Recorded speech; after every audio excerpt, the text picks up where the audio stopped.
stays right where Allen wants to go. Wants the baseline, fade away, yes! He's way too good! He steps around Lou and drilled it! And the Sixers have scored 9 in a row. 7 straight points by Iverson. Looked like he was just the one. The Sixers by 4.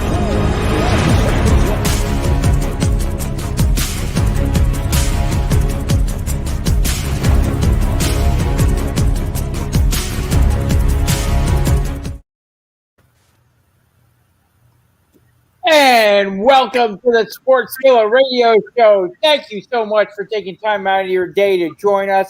However you are finding us on your social media accounts, we appreciate it. We've got a great show lined up for you today. Lots of NFL talk, lots of MLB talk. We got Mike with his NASCAR, me with my pro wrestling at the end of the show.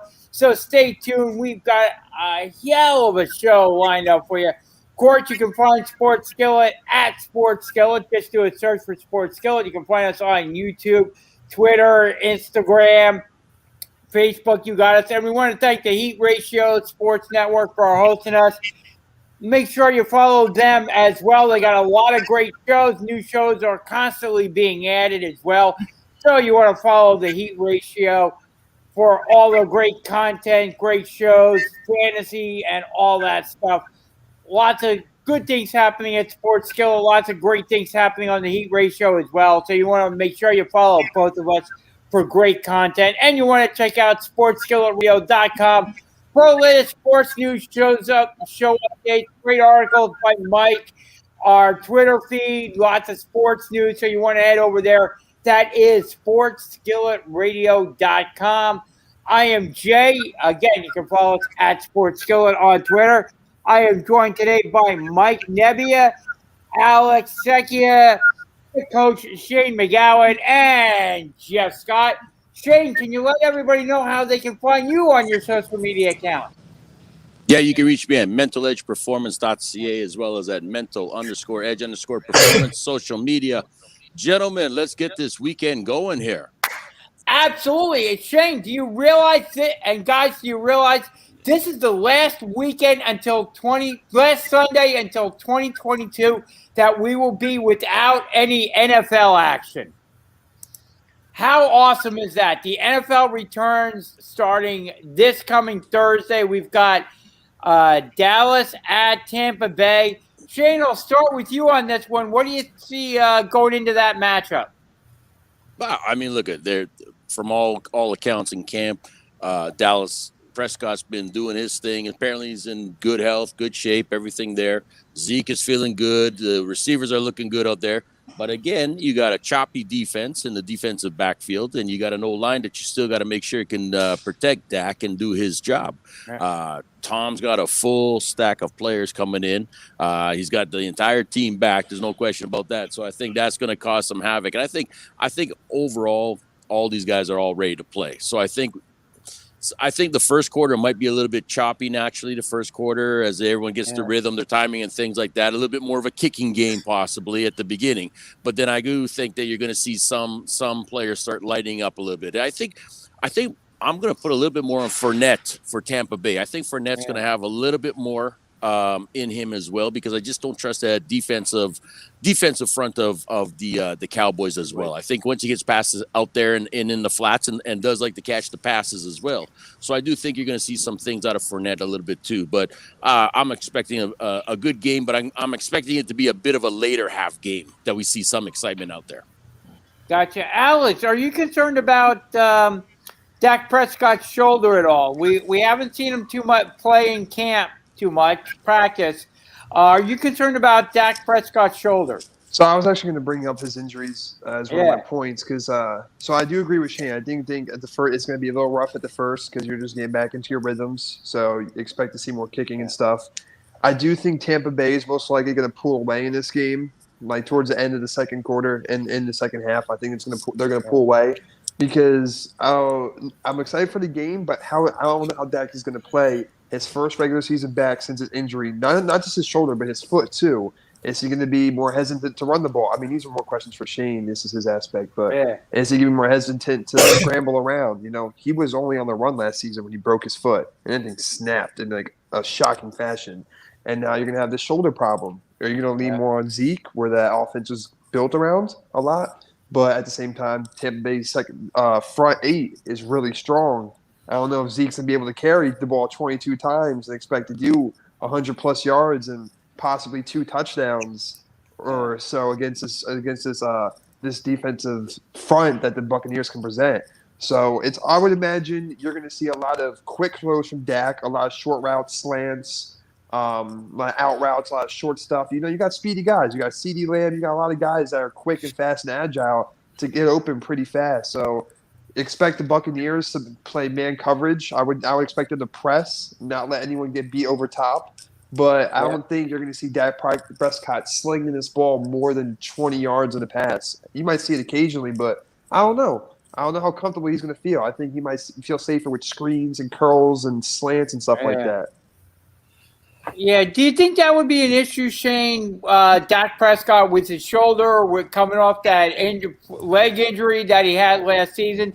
Do you think that could factor into his mental state at all going into this game? Well, Dak's going to tell you no, it's not going to, but I'm going to tell you yes, it is. Especially after you take a couple of good shots by that front four that are coming at him pretty much all night. You know what I mean? Yeah. So this is going to be a little bit of a test too to see exactly how we can withstand some of these hits, because you're playing against one of the, I'll say, top 5 defenses coming at you this year. You know what I mean? In some ways with Tampa. And if they're going to throw some blitz in there, if they're going to throw some, late hits after, that he's going to feel it. And how much is he going to have to scramble, and how well is he going to, like Alex said, play on that ankle too? You know what I mean? That's going to be a tough one for him. So I think after the first few hits, he's going to try to find his groove. But I'm not going to say that Dak is 100%. There's no question about it. As soon as you're injured in camp, you're already in a rough state, right? Sitting at 80%. And I do agree with all those passing options. I also think the tight end is going to play a bit of a factor too. I think he's going to try to dump it out to his tight end as much as possible at certain things, just to try to keep that change moving, to give Zeke only about a 3 or 4 opportunity for yardage. So we're going to see after those first few hits that he takes, because I do feel that they're going to blitz him a lot this time around too. Yeah, I tend to agree with you. How do you see this game shaping up, Mike? Okay. I think this game is going to be a fairly close affair. Okay. Wasn't paying attention to what game. All right, I'll come back to you, Mike. We were talking about Dallas and Tampa Bay. Oh, Dallas, Tampa Bay. Okay. Yeah. Okay. Dallas, Tampa Bay. Yeah, it's Tom Brady. Yeah. So, Tampa Bay. No question about it. I'm picking Tampa Bay and the points. What do you think, Jeff? Jeff? Did we just lose Jeff Scott? We may have lost Jeff Scott. I don't know. Mike was turned off. Sorry. Oh, my gosh. Technical difficulties at the start of the show. You klutz. At least I didn't forget what game we're talking about. That's true. Jeff, you freaking klutz. Anyways, Mike. You know how I feel about a certain player. I never really liked his attitude. Yeah, he's a great Brady. player. I'm not saying anything. I'm not confirming anything. But you're talking about Brady, aren't you? I'm not saying anything. Okay, Mike. So don't even try. And pardon me, Jay. I had a little mental lapse. But me, I'm ironically, I'm leaning Cowboys. I think Dak is. I think he's going to pull it off. I mean, he's been saying that he feels great during practices. He's not feeling anything, so I think he's going to deliver, and I think he's going to give Tom Brady a run for his money. And since I'm not disputing Tom Brady's skill at all. I just think his attitude. It's hard to bet against Brady. It really is. I know, but I'm going to do it just because I have to. I feel like I'm obligated. So let me throw in there, Jeff. You're thinking then that Dallas Cowboys defense, especially in the DBs, are going to be able to withstand Evans, Godwin. That's Gronk, a great point. Antonio Brown and things like that. You think that those defensive backs are going to be able to keep those guys in check? That's my question to you, buddy. And I agree with you. I don't think so, but I think Dak is going to make it up by keeping the score close. So we'll see. We'll see. You make a great point, Shane. But like I said, I'm rooting for the Cowboys. Yeah. I can't believe I would ever say that. You all see what I mean. That was a great point. I forgot about how bad the secondary was for Dallas. When you see once Brady gets going, and he said it in a thing a few weeks ago, maybe I think it was a couple months ago. He said they were just finding their groove last season. So, and he's not going to stop playing until he feels he can't win a championship. So you got to think, Tampa Bay, if you look at their team last season from the beginning to end, they weren't clicking all the way, even halfway through the season. They probably started clicking after that game where Brady had 3 picks and got blown out by New Orleans. At that point, it seemed like everything started clicking. And now you have Tom Brady with the same team came back. You didn't lose players. If anything, you gained. You got the same team back. And then you got your draft picks and your rookies and stuff like that. But now it's time to lock in everything that you didn't lock in at the end of last season. That's a scary team. Yeah, but to Jeff's point, though, with the Dallas Cowboys, do you think they might lean on Zeke quite a bit to kind of shorten the game a little bit? I think they're going to lean on Zeke. I think Zeke's going to be leaning on a lot. The question is Zeke going to be productive on that defensive against that defense? Granted, Zeke's really great. You're going to see him break. I'm saying Zeke is probably going to average 4.9 yards this game. I think he's going to average just under 5.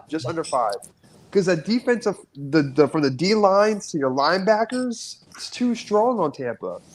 And the amount that Zeke gets the ball per game against a defense like that, it's not like you're going to verse a defense where if I give you the ball 22 times a game, you can most likely break it for 5 or 6 times where you get 10-plus yards.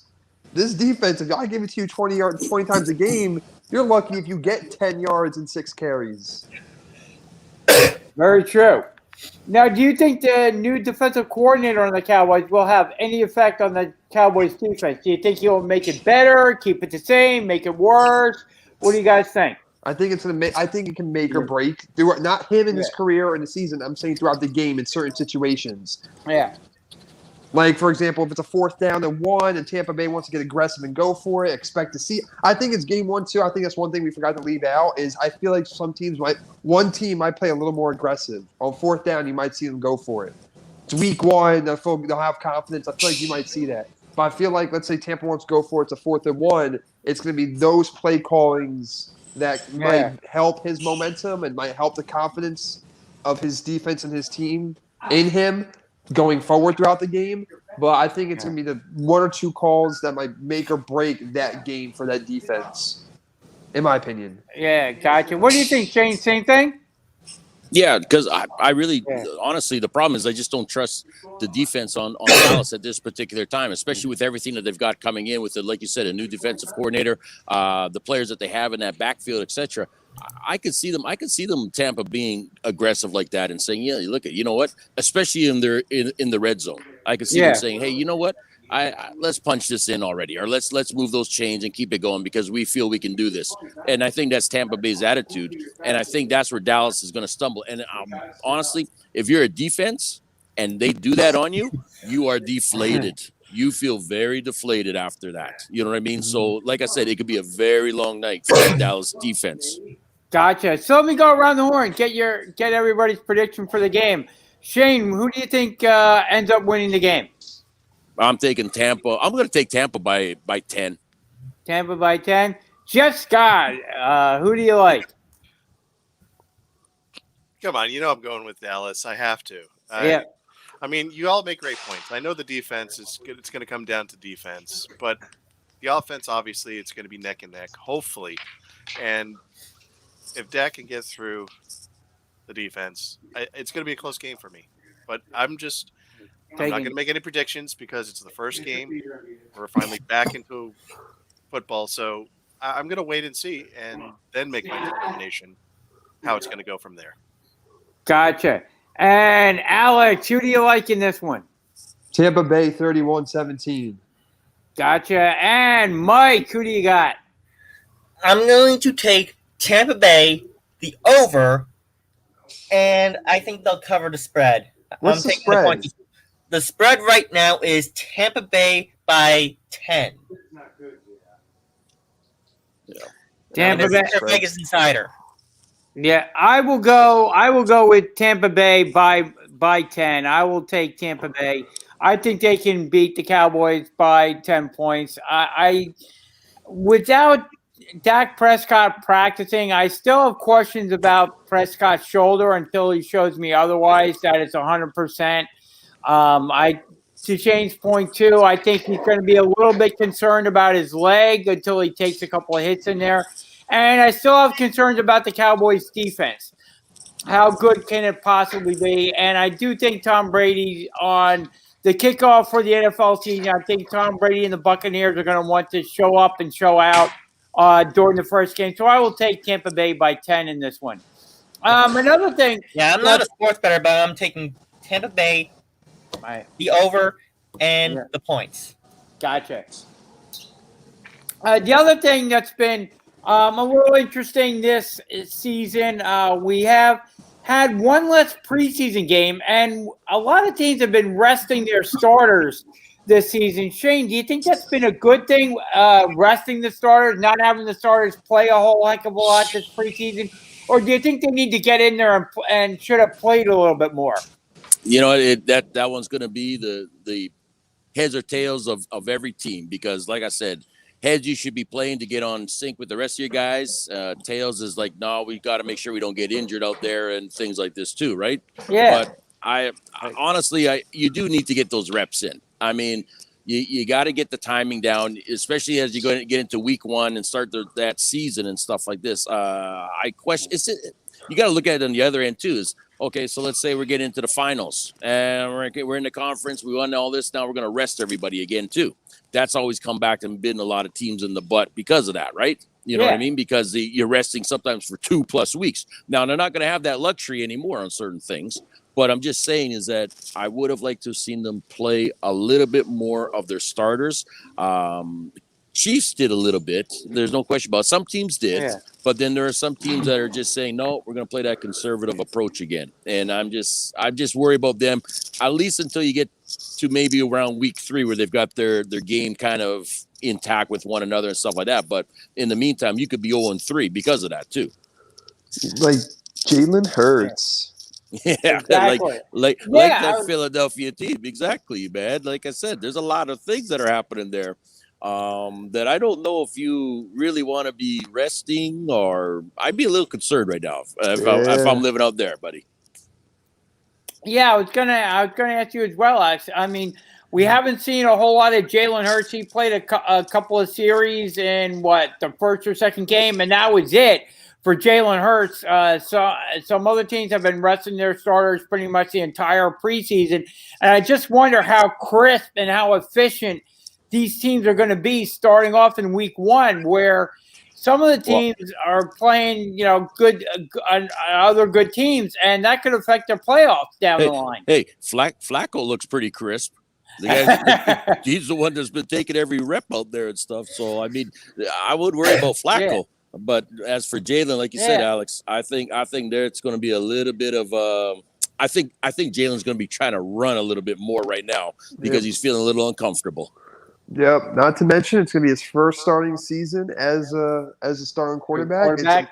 That's a different scenario than you coming in off the bench. It's a different scenario. You're expected to lead this team through the start of it all, not pick up where someone was slacking or where other people were slacking. It's all on you going into the season. It's a whole different ball game. It's a different beast. I think – I've said it before. I think it's Washington football team's division this season. The defense is very, very strong. You got Fitzmagic, who is either going to be a hit or miss, but I think when he's a miss, the defense will pull him out. We already talked about the Cowboys. You're going to see how the defense plays out. We already talked about them. We're going to see how Dak plays out. We already know them. The Eagles are already worried about them. And the Giants are just getting Saquon back. We're going to see how this team meshes with Danny Dimes. We're going to see how this team meshes. The hard part about that, too, with the Giants and Saquon is that the guy hasn't played. And they're telling the coach is saying, you got to get out there and play and get some hits. You got to get hits, you know what I mean, to see exactly how you're going to perform. So if I'm Giants, I'm a little concerned there, too. Exactly. And the way that they use Saquon is the way the Panthers use C-Mac. McCaffrey. Exactly. The catching, the running, he does it all. Yeah. He was their guy. His rookie season, he had 89 receptions. Yep. That's uncalled for a running back, especially that early. He is one of the things our offense is built on. If he's not taking these hits and he goes out there by week 2, week 3, maybe even 5, and he takes a hit that he wasn't prepared for, or his body's not adapted to, what's to say? I'm not saying he's going to tear his ACL again. What's to say he doesn't injure something else in his leg? What's to say he doesn't get injured in another aspect? It's the wear and tear on the body. Yeah. Look, it's the wear and tear on that body. And I know he's a big workhorse like a Henry and everything like that. But you know what, though? You are still getting pounded each and every play out there. And you can't take 30, 40 hits all the time by carrying that rock like that. You know what I mean? Yeah. So now it comes down to your quarterback. You know what I mean? And he's the one that's still unpredictable in that division. He's still very unpredictable in that division when you look at the other 3 teams. You know what I mean? Like Jalen, yes, I still put him as unpredictable too because he's starting, but I think Jones is a little bit more myself. I think he's going to have a rough time because of that offensive line too as well, though. I'll say that offensive line for the Giants is not very good either. And you're going to see the football team twice. You can eat it alive. Yeah. Yep. Yeah. Now, Alex, what do you think about these scrimmages between the 2 teams? A lot of the coaches were placing more emphasis on those scrimmages. Like the Eagles had scrimmages with the Patriots and with the Jets, and then wouldn't play their starters in the preseason games. What do you think about those coaches putting more emphasis on the scrimmages and not necessarily the preseason games? You know what's funny? It's I really like the ask that question, so I'm gonna try and spin it. I'm gonna try to slow down, think before I speak. Right. It's so funny because what happened in the Patriots and Eagles training camp, the scrimmage, Jalen Reagor didn't go up against a starting quarterback on New England. Yeah, because we gotta look at that. The Eagles had their stars, but New England had a backup player on Reagor, who's a starter, and Reagor one-handed lost him, and everyone thought that was so great. Then you go to the preseason game. You didn't score a field goal in that game. You couldn't put up. You couldn't even put up one. If football allowed you to get 1 point, you couldn't even do that. It was you shut out, and you saw the hype behind Reagor with the one-handed catch, and you go into the game, and now it's where is it? You had nothing to show for it. It's the things like that, and this is off topic, but kind of similar. It's almost like when Ben Simmons posts videos of him shooting by himself in a gym, making shots. Bro, you're not in front of a crowd. You're not getting defended. What are you trying to prove? What you showed me? You're alone in a gym shooting free throws, or whatever.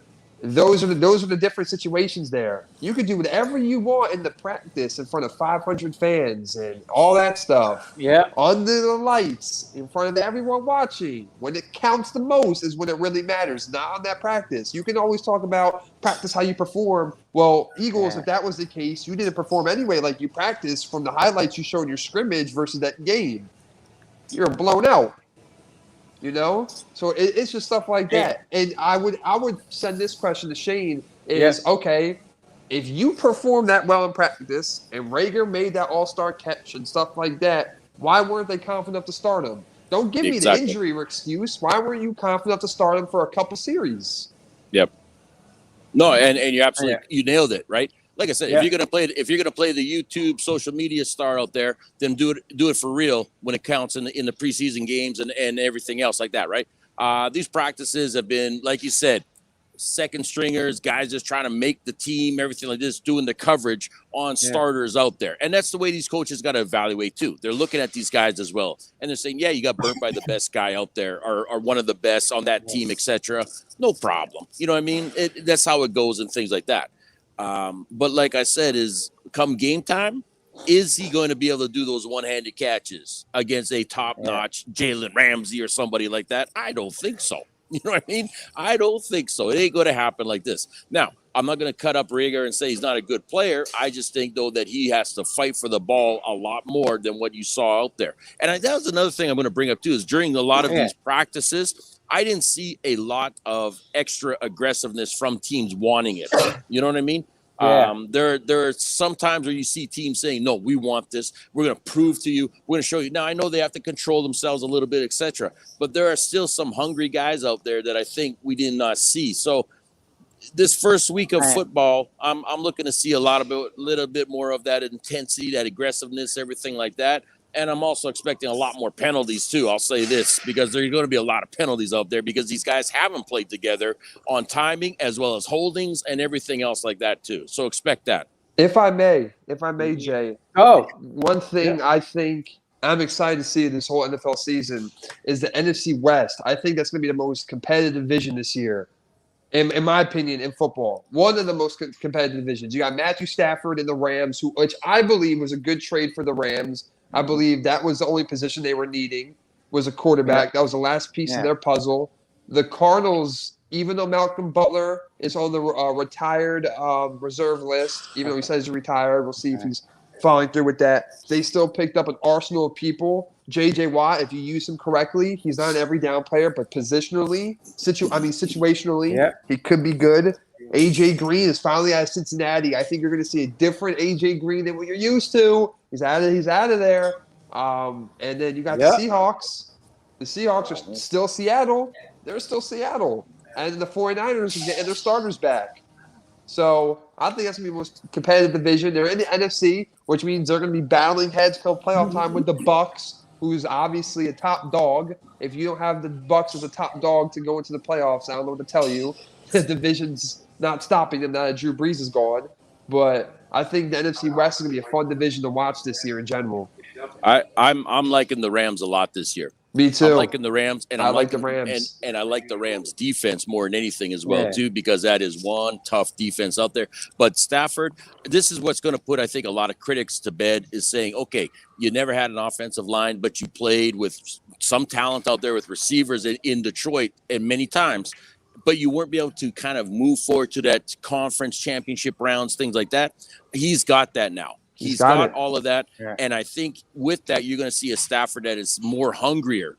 And to me, that's dangerous, because I think Stafford is saying, this is my opportunity to maybe get closer to that opportunity of a championship, right? And when you got that in you, anything can happen when we get to conferences and playoffs and everything like that. But just for the fact that Stafford is going to shine a lot more than what people gave him credit for in Detroit, I think it's a huge, and I like the receivers. I like Woods. I like Kupp. I think they're going to have some breakout seasons again this year. And by getting Sonny Michel back in there to help with the running back core, he's a good back to come out of the field and catch the balls and things like this too. So, and Henderson, I mean, like I said, I think they're going to be good. I really think Rams are going to be good, a team to watch out for. And not to mention, Shane, Stafford has nothing to lose. Nothing. You're dangerous. No. You came from a crappy team in Detroit and still kept your head above water. The Lions were always a crappy team. And walked out of there without too many major injuries, to now going to a team with Sean McVay and the rest of them that are saying, hey, just come here, man. We will help you win. And that's all it is. McVay can take Goff to the Super Bowl. Yep. What is he going to do with Stafford? Hey. And the biggest thing, too, is, and I think all of us can agree, Stafford is one intelligent football player. He knows how to read out there. He's a smart individual in the game. And I think that's why McVay likes him as much as he does, too. He's very confident in him. From everything that I've talked to with some of these guys in the NFL insiders, they really like what he's bringing to that team. Yes, there was, and going back to when we were in the studio, and I remember Jeff wasn't a fan of this trade, Jay. I forget what your stance was, but remember Jeff wasn't a fan of the trade. But it just speaks. Anyone knows the Rams made Goff. That team, the players were making Goff. It wasn't Goff making the players. Stafford will complete the team. No one needs to make Matthew Stafford. Matthew Stafford will complete the team. The only big con is you're not in the toss-up. You're in a toss. What's the words I'm looking for? You're in a hard division. That's honestly a toss-up division. NFC West is a wild card division. You are in a very tough division. Any one of those teams, one game loss. Every loss. You lose one game in the NFC West, you're basically screwed. Any loss in that division is a major loss. When you have those four teams, all of them are a contending team if they play their cards right. People stay healthy and they all hit on all cylinders. In the last division you were in, the North, if you could swipe the Bears. You could swipe the Vikings at certain points. The Packers were always the dominant ones, but the Lions never had anything, so you were always a team getting swept on. Yep. Now you have a team behind you, and you have a coaching staff. Very You true. haven't seen these guys play together. No one has film on Stafford playing with the Rams in big games and big moments and stuff like that. No one has that. Now you have a surprise. You have a surprise factor in the sense, what are you going to do here, Stafford? Yeah. You're probably not going to do the same as you would have done in Detroit because you have more to work with, more up the sleeve. And the other thing too is the team itself likes Stafford. They like the guy. They didn't go, oh man, we're losing Goff. You know what I mean? Who's ever coming in? Well, that's not good. We're not, because we're Goff fans. We're this. No. They like Matthew Stafford. Right. That team on offense, defense, everywhere across the board. They know the leadership that guy can bring. They know his abilities. They like the guy. That makes a big difference on a team that wants to win. Big difference. Yeah. What do you think, Jeff? I don't know. I don't know. Mike, what do you think about the Rams and their new quarterback? Okay, so to build off of what Shane said, Stafford's an experienced quarterback. He was just on a crappy team. Now that he's on a good team in the LA Rams, I think he'll have a chance to thrive behind a decent offensive line and a much improved defense. Now, to build off of what Alex has said, the NFC West is a wildcard division. You lose just one game in the NFC West, you're basically screwed. Yeah, I can kind of agree. I can kind of agree with that because those head-to-head matchups in that NFC West are going to go a long way to determine maybe who playoffs and who doesn't. Yeah, and who wins the division and who doesn't. Absolutely. Alex, God forbid if there's a tie in the NFC West, they go by head-to-head record for the first tiebreaker. I don't think there'll be a tie. You don't have an even hypothetical situation. No, but you don't have a tie. There's 17 games you're playing now. That's you're not true. playing 16 unless you tie. You're not. Yeah, hey, you never know. Hypothetical situation I was bringing up there, Alex. God forbid if there's a tie, it's head-to-head matchups. That's the first tiebreaker. Yep. You lose just one head-to-head matchup. If there ends up being a tie, which there probably won't be, you're screwed. I don't know. I mean, with the NFL, you never know what's going to happen. There could wind up being a tie this season. You never know. How many ties were there last season? If there's going to be a tie, you need to be the tie between the divisional teams itself. Yeah. If the Seahawks went and tied a team like the Patriots, it doesn't matter. Their record just falls lower. Hey, you would need the tie. I'll say this. Before there's a tie, there are probably teams that have COVID, and you'll lose by COVID more than you'll lose by a tie coming this season. Don't jinx it, Coach. You're the one jinxing it with these damn ties. So, like I said, let's be realistic, right? What do you think I am, Milo Murphy? I'd be more worried about that. Jay, what was the question you were going to ask? Oh, what I was going to say is, with all these COVID rules, we saw a good interview with Carson Wentz. I'll bring up former Eagles quarterback Carson Wentz. Apparently, he hasn't taken the COVID shot yet, and that could impact the Indianapolis Colts. Let me ask you. I don't know what everyone's stance is. Yeah. I don't mean to. Do you blame him? His head coach was fully vaccinated and still caught COVID. I would say with the rules that they got this year in the NFL, I don't see why you would not get the COVID shot. I mean, I know everybody has a personal stance and the way they feel.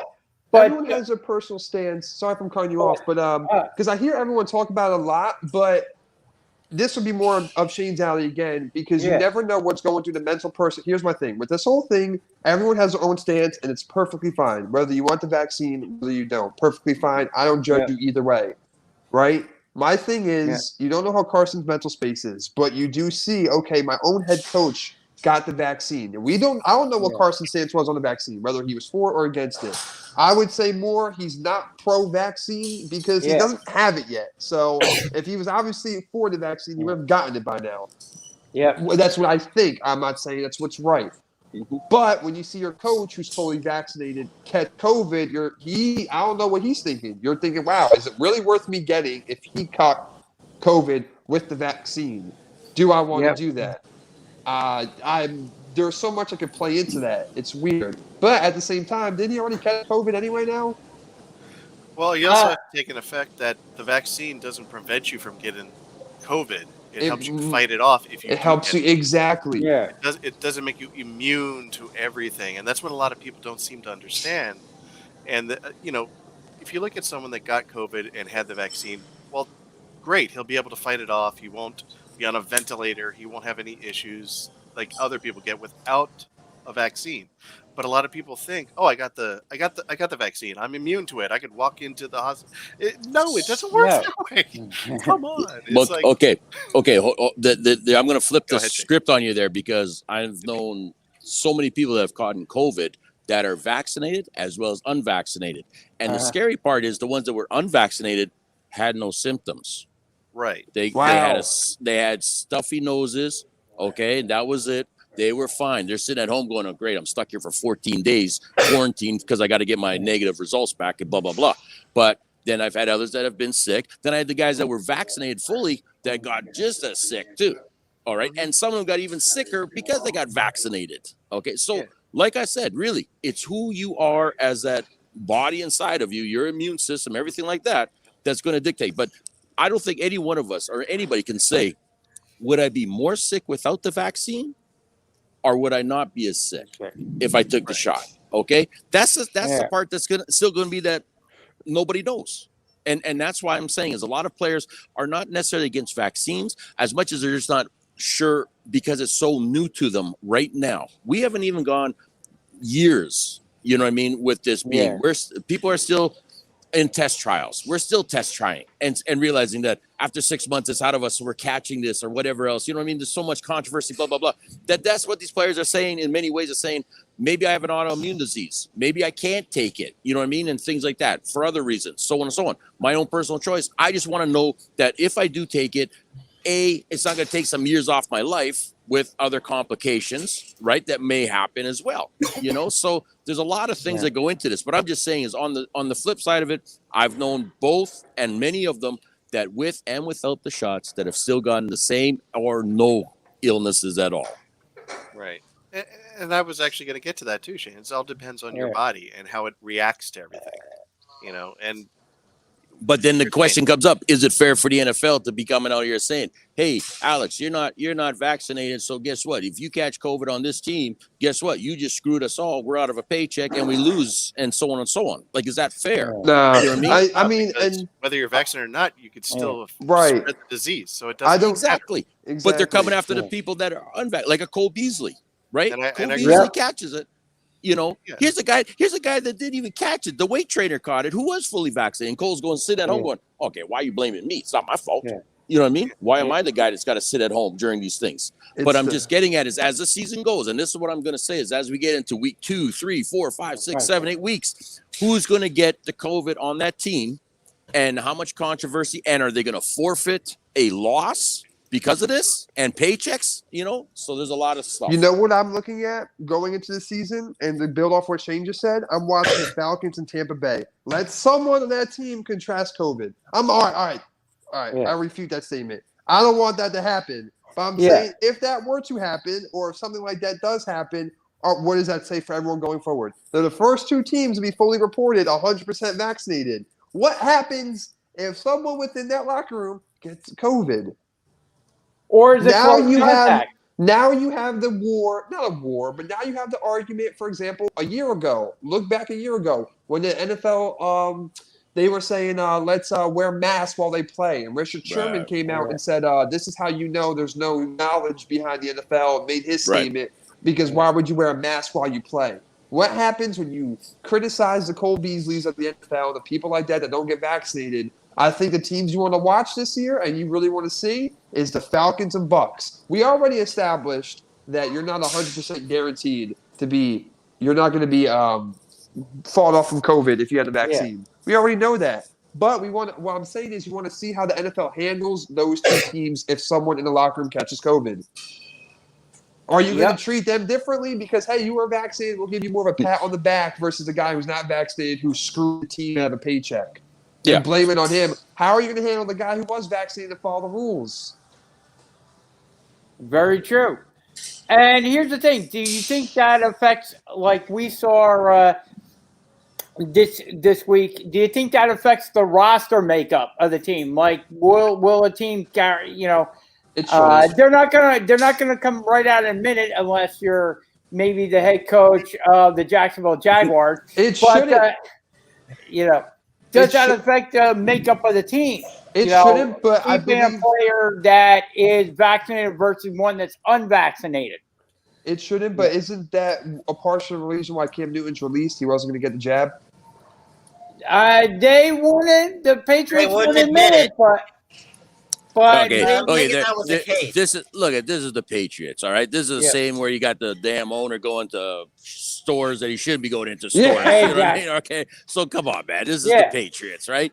So yeah, let's be honest. We're all here. Everyone's watching, and there's no way we're gonna say that it didn't play a factor of him not being vaccinated. Okay, that's it. And it didn't help the cause when Jags head coach comes out and says, "Well, it was something we are considering and thinking about." Yeah. Okay, well, really, this is just how it is. And who go behind closed doors? That the general managers and coaches are saying the same thing. Well, listen, if we want to be competitive and we need the 100% compliance and we don't want these fines and we want to make sure everyone gets paid and loss of games and etc., let's get vaccinated. Okay. I don't mean to cut anyone off. Sorry, Shane. No, it's good. On me. You know what's really crazy? That this is a huge argument.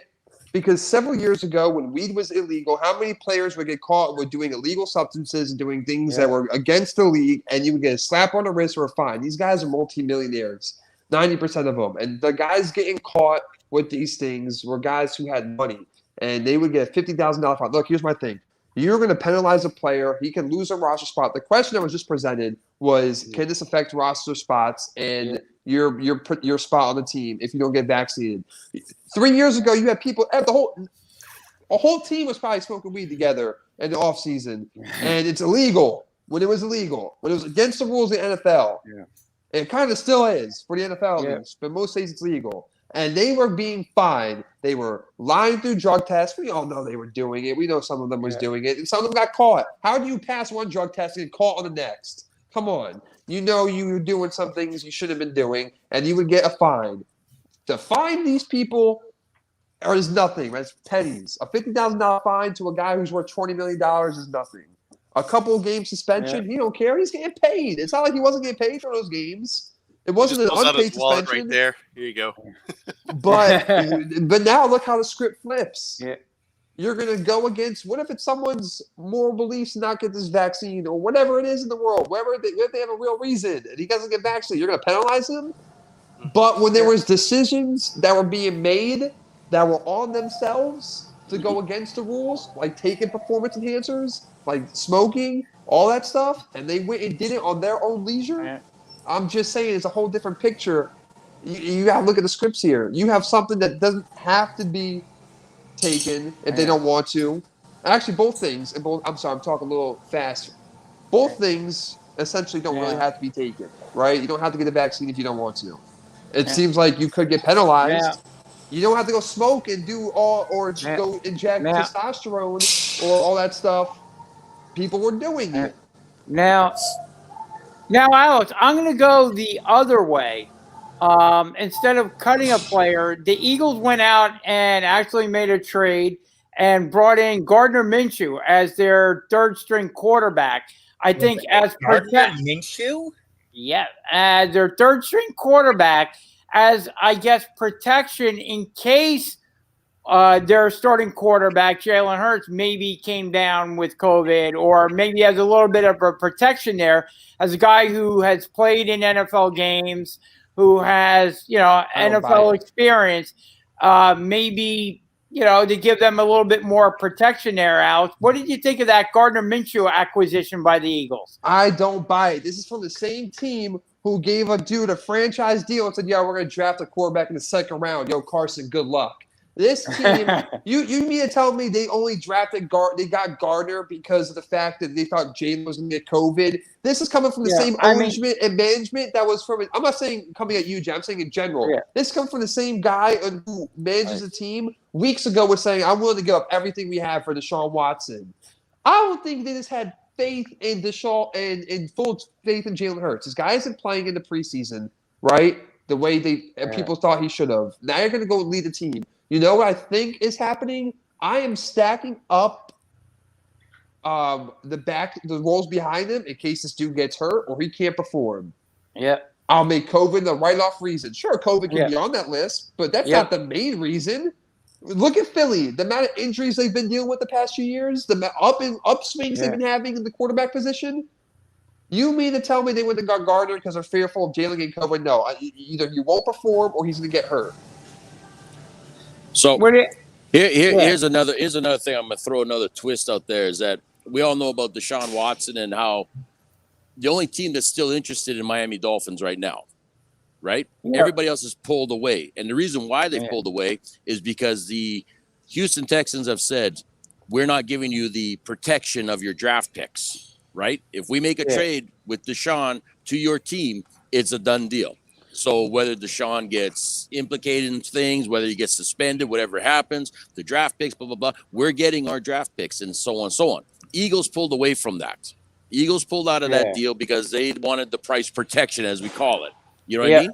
They can't do anything with them anyway. They should have taken that deal.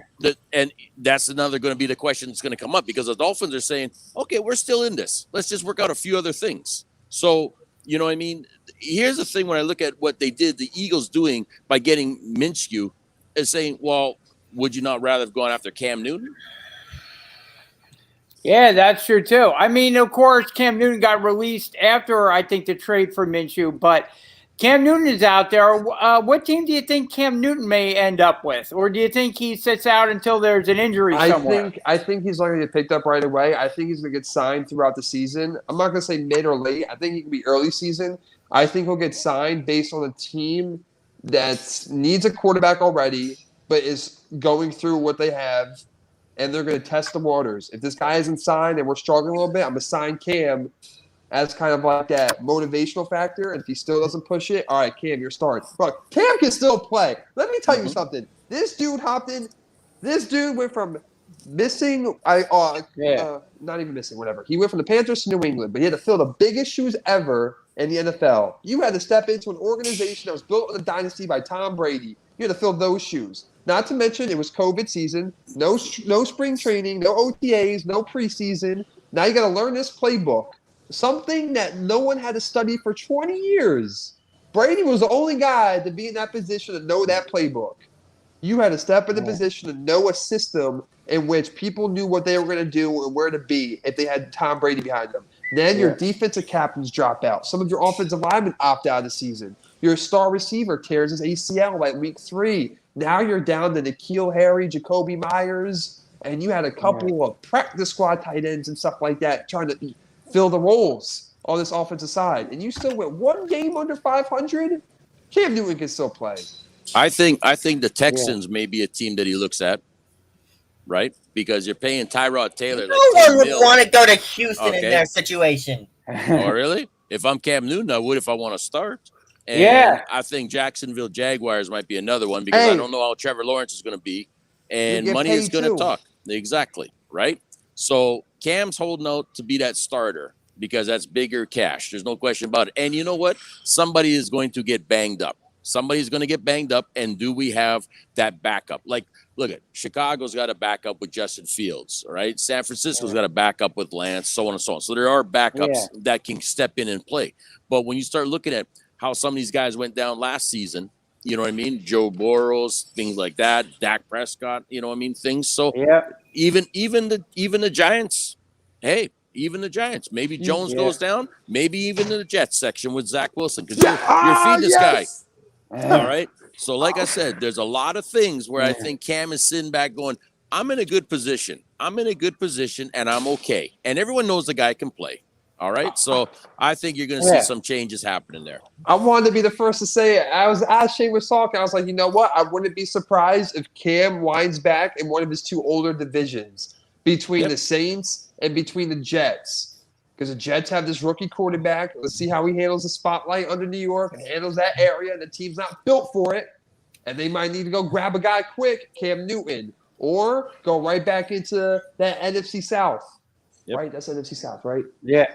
But I think the Jets is a good opportunity as well too, and especially because, like I said, Zach is going to have a little bit of a tough go. I mean, he's going to have a tough go. There's no question about it. I don't think he cannot make it as an NFL quarterback. I just think though that you may need to sit back on the sidelines just a little bit. I don't think he's that mature to play the game at this level just yet. And that's why I'm really questioning what the Pats are doing with Zach Jones there too. You know what I mean? I think it's going to be Mac Jones. I think that's going to be a real interesting one there too, buddy. I mean, who's to say Sam Darnold's going to be perfect down there in Carolina? That's the other right back in Carolina. Exactly. Yep. The thing with the Saints is because the Saints with Jamie Winston and Hill, as a backup, I don't think that they're looking for a QB by all means anymore. You know what I mean? They've kind of established themselves there. The difference with Hill is you save a lot of money using him as a utility knife the way you have. Well, no, they paid him the bag actually. They paid him. That's the thing, right? They paid him. Yeah, that's the difference in that scenario right now. And really, I think the Saints are best off when they've got a 1-2 punch in there. But I'll tell you another team that may be interested in that might be also. You can look at the Vikings, right? This is true. Cousins goes down. You know what I mean? You don't really have anything there, and Cousins is not exactly always that predictable of being a great, outstanding player. Okay, so he likes to kind of mess things up a little bit. So I'd be a little cautious, and I do think that there's a possibility that Vikings may come a calling just to have some insurance themselves and stuff. So we'll see how the Vikings play out in this picture too. Yep. Any thoughts there, Mike? I think that Cam Newton will get signed, but he's going to get signed over the course of the season, like Alex said. It'll be based on who needs a quarterback and when they'll be needing a quarterback. Teams are going to be assessing where they are at over the course of the season, and if a team is lagging behind and needs a quarterback because of COVID or because of injury or what have you, they're going to be looking at Cam Newton and they're going to say, this guy can still play. New England was wrong to let him go. Let's get him. Yeah, that's going to be interesting to see how New England actually fares this season, letting go entirely at Cam Newton. Do you think, Alex, this was a result of not wanting to put that much pressure? Like, once they figured out that Cam Newton wasn't going to be their starting quarterback this year, that they didn't want that pressure of having Cam Newton on the bench this year in New England? No, because it's not pressure, because Bill Belichick doesn't care about anyone's opinion or anything for that matter. I think it's more the lines of the COVID thing, and Bill Belichick doesn't like that stuff, and he doesn't have time with it or patience. He liked Cam Newton. We all saw it. He did like Cam Newton. He was willing to he was re-signing him. He did like Cam. I think it's just Bill found his next Tom, essentially, I guess what you could say. I'm not saying he is, but it's a comparison there. Pocket, quarterback, all that stuff. But could be a good systematic quarterback. The thing is, Stephen A. kind of said it best. You don't replace Tom with a Cam, meaning a guy who runs and does all that stuff. You got to replace him with a guy that will sit back, learn, get the ball out of there fast, stuff like that. Not saying Cam couldn't, but basically what Stephen A. said. I think Bill Belichick's focused on building this future, and he probably sees, okay, Cam, you're not going to be the guy for long term. You can't be. Your age, let alone, no offense. I mean, granted, Tom Brady's in his 40s playing, but Mac Jones or Cam Newton, who has more longevity? All right, Mac Jones. You're going to ride and build off. You're going to ride and build off that.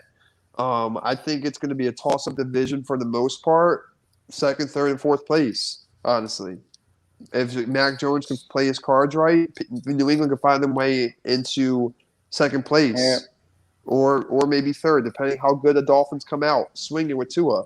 Those are the things you want to look for. The Jets and New England are in the same boat. You both have rookie quarterbacks starting. The difference is the coaching staff behind those quarterbacks. You obviously have more trust in New England. Therefore, I think New England takes over New York this season. The difference is, how are the Dolphins going to play versus New England? Who's going to want it more? I still think it's the Bills division. Who wants second place more? Unless New England or Dolphins come out and surprise us and say, hey, but other than that's where I stand. It's the Bills division, and second and third. Second place is up for that grabbing. Yeah, I tend to agree with you there. Of course, we're going to have our picks coming up next week as the NFL begins this season. Mike, want to turn the script a little bit with you. We've got the Braves, the Phillies, and the Mets all in this playoff hunt now. Yeah, just a week ago, the Mets were 8.5 back. Now they're, 3 back. This is the St. Louis Blues 2019 all over again. Can we get Laura Branigan's Gloria playing after a Mets win now? Maybe that should be the Mets theme this year. I don't know, but we got the Mets. To think that started in Philadelphia with the St. Louis Blues. Yep, I mean we saw the Mets lose a series in Philadelphia about a month ago or whatever, a few weeks ago. But since then, the Mets went through. They had their rough series. They got through it with Los Angeles, with the Padres, and now all of a sudden, like I said, once they got through that, all of a sudden now the Mets are starting to catch fire again, get caught up back with the Phillies, back with the Braves again, and now the Mets are back in that division hunt. And now it's a 3-team race. And as you predicted at the start of the season, it was going to be a dogfight. Yep, and as we go into play today, we have the Mets 4.5 games. At 3.5 games out behind Atlanta, and 4.5 games out of the wild card. Phillies 2 games behind Atlanta and 3 in the wild card. So, I mean, both teams are in it, both in the wild card and in the division standings. So it's going to be a dogfight in September to see who winds up winning this thing. Yeah, we're coming up to the last weeks of the season. Season ends, I think, October 2nd. Yep. So as we come up to early October and the end of the season, it's going to be a madhouse to get into the playoffs, to get into the wild card, that 1-game playoff. And I'm seeing the Reds starting to tail off a bit. Yep, they are. I don't care how many home runs Nick Castellanos will hit. I don't care how many disasters Nick Castellanos will bring with his home runs. The Reds are going to tail off, and that's going to allow one of the teams from the NL East to potentially break into the wild card. And the Braves are going through a tough series against Colorado, of all teams. They just lost back-to-back, and they have another game with Colorado tonight. Okay. They lose that game, and the Mets take this game against Washington. All of a sudden, we're talking about Philadelphia and New York ganging up on Atlanta. That's right. So, Mike, give us your NASCAR prediction real quick. Okay, we got the Southern 500 tonight. It is the first race of NASCAR's chase, and we are at a tough, tricky mile-and-a-third track at Darlington. This track is very abrasive on tires, so strategy will play a part in determining who wins this most grueling of NASCAR's crown jewels. I'm going to be picking Kyle Larson for this one. He's been dominant on the intermediate tracks so far this year. I think he'll dominate and win this one. Gotcha. And as we close out the show, as we always do at the very end, we got some pro wrestling to go over with you. And let the record show that I am useless on this topic, so I will mute. There you go. We've got AEW All Out going on today, Jeff Scott. Mm-hmm. The big AEW pay-per-view. Just some predictions from me here, Jeff. I don't know if you've been paying attention to AEW. I know you've gotten a new job recently, but AEW, in my opinion, has caught up to the WWE at this point. I think they've passed the WWE, in my opinion. I wasn't going to say that, but I might even agree with that at this point. So just to go over my predictions for All Out this evening. AEW World Champion Kenny Omega is defending against Christian Cage. Again, one of the wrestlers that came over from the WWE. I am going to go with Kenny Omega in that one. Christian Cage won one of the titles recently. I'm going to go with Kenny Omega in that one. I think Christian Cage has his world title belt already. I don't think he gets the belt from Kenny Omega. So I'll leave the belt on Kenny Omega. We've got the and chime in, Jeff, if you want to. Feel free to. We've got the AEW Tag Team Champion, the Young Bucks, going up against the Lucha Brothers in a steel cage match. I think this one is going to be spot central. There's going to be a lot of wild and crazy spots going on. The cage will be utilized in ways we may not even be able to comprehend at this point. It's going to be really wild. I think they're going to go all out in this one, but I think the Young Bucks will retain their tag team championship in this one. We've got the next match. We've got the TNT champion Miro, formerly Rusev in the WWE, going up against Eddie Kingston. I think Eddie Kingston, they've had both these guys have done some really great promos leading up to this match. I like Kingston's promo. I think he is a rising star in AEW, will be featured more and more as we go along. I like Miro as the TNT champion. I think he will retain. I could see some nefarious means going on there, allowing Miro to retain. I think he's starting to get his foot, get his footing within AEW. I like his character development as he's going on. But I would keep the belt on Miro at this point. We've got the brand new addition to AEW, the man who's bringing a rating sensation to AEW, CM Punk, in his first match going up against Darby Allin. Sting says he's going to be back in the dressing room. He's not going to be at ringside for Darby Allin. We'll see if that holds true or not. CM Punk has been hinting around that a new gentleman will be coming into AEW, talking about Daniel Bryan. He could be making his first appearance tonight at All Out. CM Punk, like I said, has been dropping hints here and there. Saying that he would like to go up against the Young Bucks with American Dragon. That was one of Daniel Bryan's former personas in the independent wrestling federations before he got to WWE.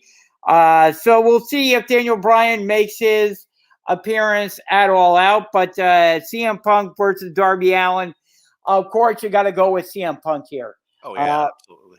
Absolutely. Making his first, I think it's going to be, CM Punk said he wants to make some of these young wrestlers like a Darby Allin and some others. So I think this is going to be a hard competitive match.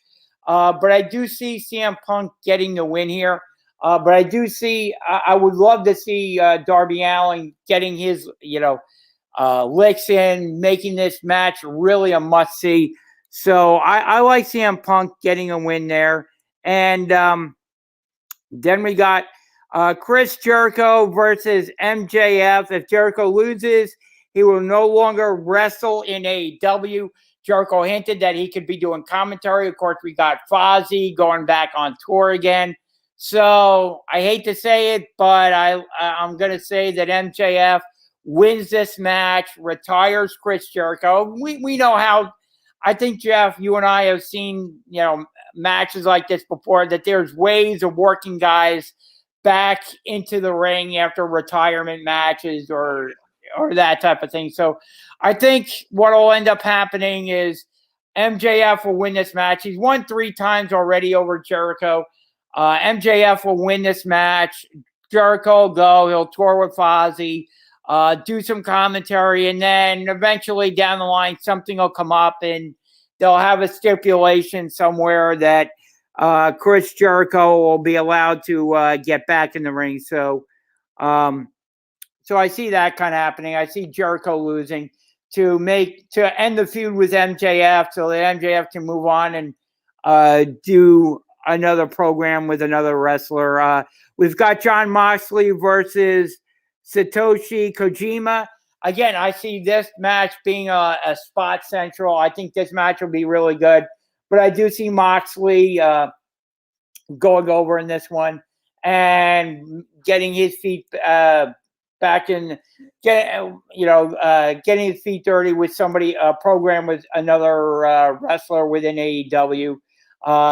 Getting seen again, getting his footing back, getting back into maybe the main event status again. So I see Moxley going over QT Marshall versus the former Big Show in the WWE, now known as Paul White in AEW. I see Paul White getting his first. This will be his first match again in AEW. I see Paul White winning this one. Probably, I wouldn't go and get any beverages or go to the bathroom during this one because it could be over relatively quickly. I see Paul White getting the win in that one. We've got the Casino Battle Royal. Winner earns an AEW Women's Championship match. It's going to feature Nyla Rose, Jade Cargill, The Bunny, Big Swole, Thunder Rosa, Kiera Hogan, Emil Sakura, Hikaru Shida, Red Velvet, Penelope Ford, Dismantia, Tay Conti, Julia Hart, Layla Hirsch, Rebel, Anna Jay, Jamie Hayter, Abandon, Killian King, and more women wrestlers to be announced. Tough to predict these battle royals.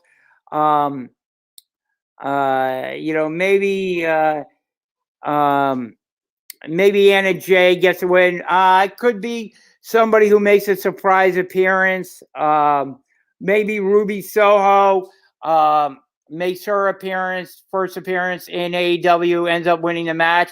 That would be an interesting twist to all this. She formerly wrestled within the WWE. So, there you go with that one. Take your pick in that one. And then the buy-in match, we have Matt Hardy, TH2, and Private Party versus Orange Cassidy, Chuck Taylor, Jurassic Express, and Wheeler Yuta. I see Orange Cassidy's team winning this one over Matt Hardy's team. And that will do it for AEW's All Out for this this week. What do you think? Any other pro wrestling news you want to go into, Jeff? Not really. You already kind of touched on it with CM Punk coming back and making a big spectacle, and that's why I said I think WWE is way in the back because they've lost the wrestlers, they're going downhill, and then you could see the response that CM Punk's return has had, and it's definitely elevated AEW. And now with Jericho doing the final match, come on, it's just a storyline. He just wants to take a break. We all know that, and somewhere down the line they're going to make some big thing because it's either he loses due to a technicality, and they're going to kind of ride that storyline while he's on his break or something. We don't know, but so I think in terms of what's happened in AEW is definitely ahead. They've done things properly like they should have. Now, correct me if I'm wrong. Big Show cannot actually use the name Big Show, right? That's actually. I believe that was copyrighted by the WWE. Yes. Right. So maybe he should come up with a new name because I don't know. Yeah. It just seems like his no name is Yeah, I mean he's using his regular name Paul White within AEW, but maybe they put more of a something behind it. He's using his regular name, his normal his given name Paul White, and that's what he's using within AEW. Same way Mark Henry is using Mark. I guess WWE didn't copyright that, so he's using Mark Henry within AEW, but. Both those guys are in there now, and more to come. Maybe Daniel Bryan makes his first appearance today. That's rumored to happen tonight within AEW too. So lots to look forward to on this card in Chicago. And that's the other thing why I think CM Punk will win tonight, because I don't think you can have CM Punk losing his hometown in Chicago. Oh, God, no. I know crowd is going to be too hot. Yeah, reading an interview type thing, he was nervous about showing up for the first time and coming out there. And he was complaining whether or not he wore the right shoes right before his reveal. So, he's happy to be back. So, and everybody, you could tell from the videos, everyone's excited. So if Exactly. for him to lose would be just a big slap in the face, really. Exactly. So, Mike and Jeff, any stories we didn't touch on? Anything you want to go into before we sign off for today? Nothing for me. Don't think so, no. Okay, cool. Well, I want to thank everybody for tuning in this week to the Sports Skillet Radio Show. We appreciate all your likes, all your comments. Feel free to comment on our social media accounts. Feel free to comment during the show. We get them. We'll answer all your questions and stuff. Remember to do a search for Sports Skillet on social media. We'll pop up. Remember to head over to sportsskilletradio.com for all the great articles by Mike and all our other contributors. Also to the heat ratio as well. We got great content coming up there. New content is always being added. Fantasy sports and all that as well. So head over to the heat ratio. We want to thank them for hosting us as well. So for Jay, for Mike, Jeff, Alex, the coach, Shane McMahon, and all our cast of characters here on the Sports Skillet Radio Show, we appreciate you tuning in this week. And give me 1 second here. We thank you once again, and we will see you next Sunday or during the week if we have breaking news. Thank you very much, and have a great week, everybody.